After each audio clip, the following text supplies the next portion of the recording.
Hey, it's Jordan. Delighted to be joined by Briahna Joy Gray. You were the National Press Secretary for Bernie Sanders' campaign, currently with Current Affairs, used to be with The Intercept, so you've been inside journalism and outside. And I want to talk about a lot of things. Obviously, I need to start with the most distasteful thing. So Joe Biden makes those comments in a interview with Charlemagne the God. I watched the whole thing, and as awful as the "you ain't black" comments were, I think a lot of other things he said are getting a little lost in the shuffle because there was a lot of other terrible things. But let me first ask you, what were your thoughts? Because you've been critical of Biden during the primary, maybe even more critical than Bernie was, frankly. What were your thoughts on not just what he said, but it seemed like he started talking in black vernacular and changing his vocal tones. What were your thoughts? Look, I think the most disappointing aspect of that exchange was that Charlemagne the God was making a good faith request for Joe Biden to be attentive to the needs of African Americans and to say what his agenda for Black Americans is, and how he is going to earn a vote that so often is taken for granted, so often characterized as a firewall, so often described with a sense of entitlement, because there is, I think, a recognition that the options are few for Black voters, and that to the extent that all Democrats or many Democrats are feeling like they're between a rock and a hard place with Joe Biden and Donald Trump and dealing with the lesser of two evils, Black Americans have felt that tension, I think, acutely for a very long time with two parties that have, for decades now, been rather inattentive to the pretty grievous needs of our community. Yeah, he basically said point blank to Charlemagne's face that I don't have to court your vote. If you aren't already with me, if you are confused about who you're going to choose in the fall, you ain't Black.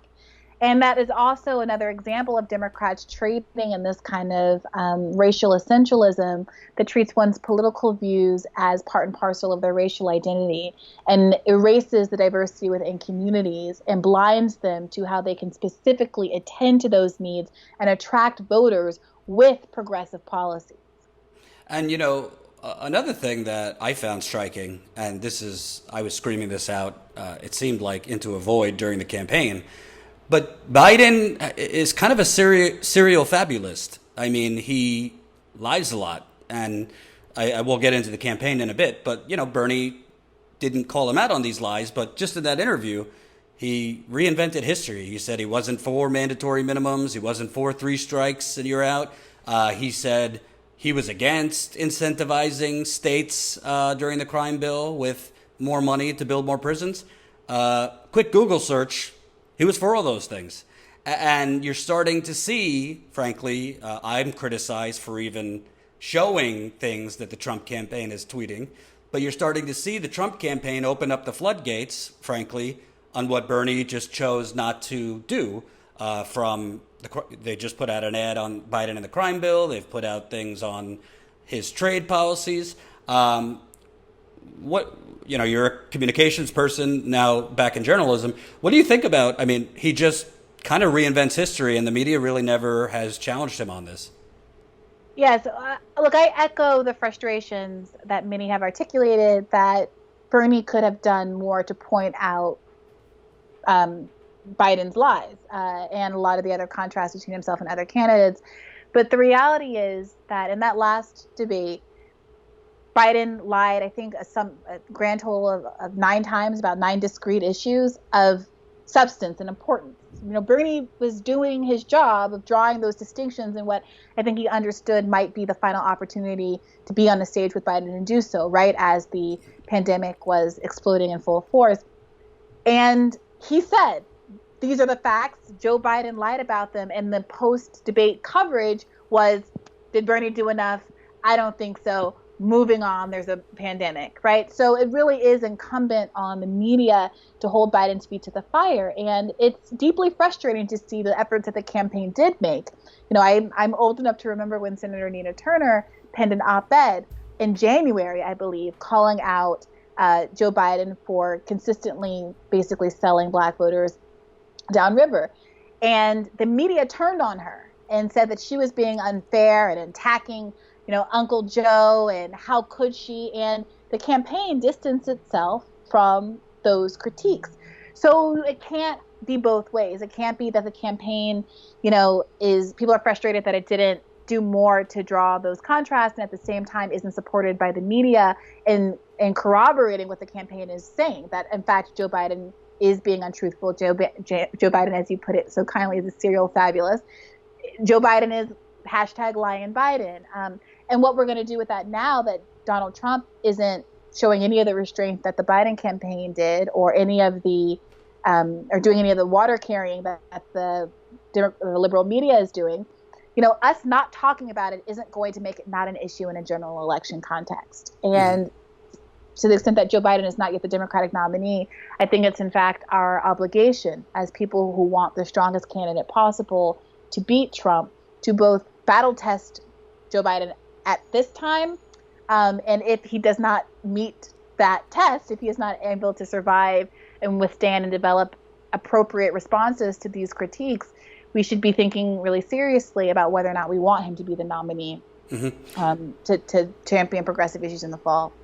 And I'd like to ask you, because I'm always careful, like I'm a white dude, don't want to, assume, but based on being in the field, and I've interviewed a lot of people in Flint and Detroit and South Carolina and other communities, there seems to be a real divide between, I'd say, the under 40 African American crowd, just like the white generational gap, where the African American ages that are younger want to know, what are you going to do for me going forward? It's not just that survival instinct, like we have to just vote blue because the Republicans will take our hard-fought achievements away, but what are you giving us? Whereas older Democrats, older African-American Democrats, particularly in South Carolina and other places, kind of, might close their eyes to certain things.